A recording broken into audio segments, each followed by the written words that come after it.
Hello student, आज की इस वीडियो में आपका स्वागत है। आज मैं इस वीडियो में आपके लिए लाई हूँ एनसीईआरटी हिंदी पाठ पुस्तक आरोह भाग 2 का लेसन नंबर 4 जिसका नाम बच्चों भक्तिन। तो आज हम भक्तिन का 6वां पाठ पढ़ेंगे और समझेंगे। देखिए बच्चों, पर वह स्वयं कोई सहायता नहीं दे सकती थी। इसे मानना अपनी हीनता स्वीकार करना है। इसी से वह द्वार पर बैठकर बार बार कुछ काम बताने का आग्रह करती। कभी उत्तर पुस्तिका को बांटकर, कभी अधूरे चित्र के कोने में रखकर, कभी रंग की प्याली धोकर और कभी चटाई को आंचल से झाड़कर वह जैसे सहायता पहुंचाती, उससे भक्तिन का अन्य व्यक्तियों से अधिक बुद्धिमान होना प्रमाणित हो जाता था। भक्तिन को बच्चों कुछ नहीं आता था, तो सोचती थी अपनी लेखिका महादेवी वर्मा का किस प्रकार हम सहायता कर दें कि वह खुश हो जाएं। तो कभी क्या करती थी इसके लिए, कभी कभी उनको काम बताने का आग्रह करती, तो कभी उत्तर पुस्तिका को बांध कर रखती, तो कभी चित्र को कोने में रखकर, तो कभी रंग की प्याली को, यानी किसी न किसी तरफ शांति से नहीं बैठती थी। कुछ न कुछ काम उनके लिए करती थी। किसके लिए? महादेवी वर्मा के लिए। उससे भक्तिन का अन्य व्यक्तियों से अधिक बुद्धिमान होना प्रमाणित होता है।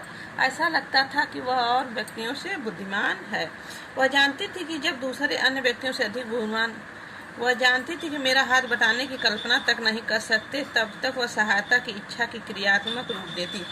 इसी से मेरी किसी पुस्तक में प्रकाशित होने से उसका मुख्य प्रशंसा की आभा वैसे ही उद्भासित होती थी।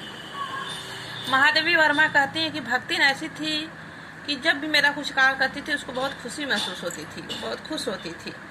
जब मेरी कोई पुस्तिका प्रकाशित होकर निकलती थी तो उसके मुख पर प्रशंसा की रूप देती, बहुत ही खुश होती थी। शीत दबाने से बल्ब छिपा आलोक जैसे उसके अंदर जो खुशी थी वो बाहर आ जाती थी। वह सुनने में अपने बार बार छूकर वह सुने नहीं सहायता का अंश खोजती। उसकी दृष्टि में व्यक्त आत्मघोष कहता है कि उसे निराश नहीं होना पड़ता। यह स्वाभाविक था। आत्मघोष यानी प्रशंसा करना। बच्चों, किसी चित्र को पूरा करने में व्यस्त मैं जब बार बार कहने पर भी भोजन के लिए नहीं उठती, तब वक्त कभी दही का शरबत, तो कभी तुलसी की चाय, तो कभी देकर भूख का कष्ट नहीं सहने देती।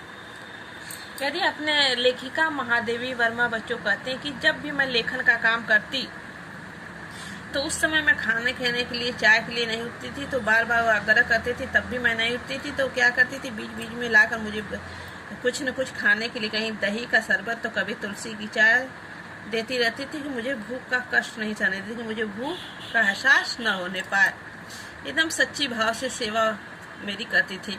दिन भर के कार्यभार से छुट्टी पाकर जब मैं कोई लेख समाप्त करने गया, भाव के छन्न बंद करने बैठी, तब छात्रावास की रोशनी बूझ चुकती। मेरी हिरनी सोना, मेरी हिरनी। बच्चों, लेखिका को जो है जानवरों से बहुत ही प्रेम था। तो वह कभी हिरनी, कभी बिल्ली, तो कभी कुत्ता, ये सब पाले रहती थी। उन सब का नाम था। तो हिरनी सोना, हिरनी का नाम क्या था? सोना। तो मेरी हिरनी सोना तख्त के पैताने फर्श पर बैठकर पागुर करना बंद कर देती। पागुर करना ना बच्चों, खाना। कुत्ता बसंत, और बसंत का नाम क्या था? कुत्ता। छोटी मछिया पर पंजों से मुख पर बैठकर आंखें मूंद लेता। अब बिल्ली गोधुली, अब बिल्ली का नाम था क्या बच्चों? गोधुली। मेरे तकिए पर सिकुड़ कर सो रहती थी। पर मुझे रात की निस्बंधता अकेली न छोड़ने के विचार से कोने की दरी में आसन पर बैठकर बिजली की चकादौड़ में आंखें मिचमिचाती हुई भक्तिन प्रशांत भाव से जागरण करती। मुझे लेखिका कहती हैं कभी भी अकेला भक्तिन मुझे नहीं छोड़ती। ये मेरे रूम के एक कोने में चदरा दरी का आसन पर दरी बिछाकर वहीं सो जाती। बिजली की चकाचौंध से आंखें मिचियाती हुई भक्तिन शांत भाव से जागरण करती, वहीं ऊँगती भी नहीं, क्योंकि मेरे सिर उठाते उसकी धुंधली दृष्टि मेरी आंखों का अनुसरण करने लगती। यदि मैं सिरहाने पर रंग की ओर देखती तो वह भी उठकर आवश्यक पुस्तकों का रंग पूछती। यदि मैं कलम रख देती तो वह स्याही उठाकर लाती। यदि मैं कागज एक ओर सरका देती तो वह दूसरी फाइल टटोलती। यानी रात हो या दिन हमेशा मेरे साथ देने के लिए भक्तिन तैयार रहती थी। सच्ची भाव से मेरी सेवा करती थी।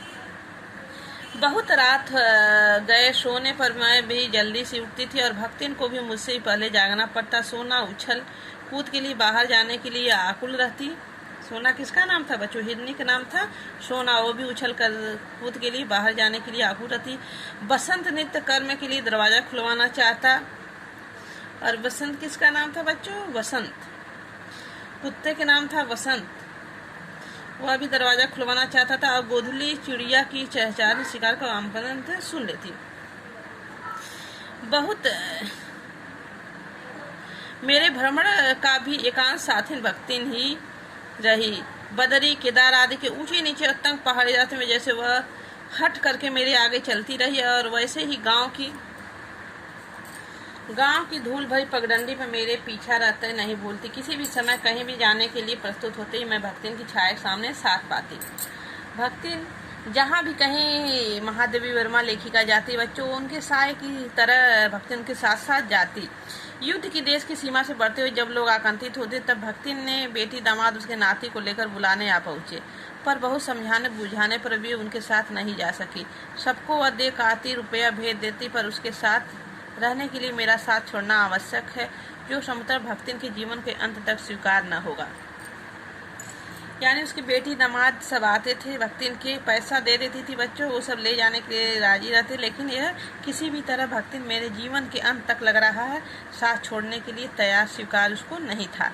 जब गत वर्ष युद्ध में भूत में वीरता के स्थान पलायन वृत्ति जगा दी थी, तब भक्तिन पहली ही बार सेवक की वितीन मुद्रा के साथ मुझे गाँव चलने का अनुरोध करने आई।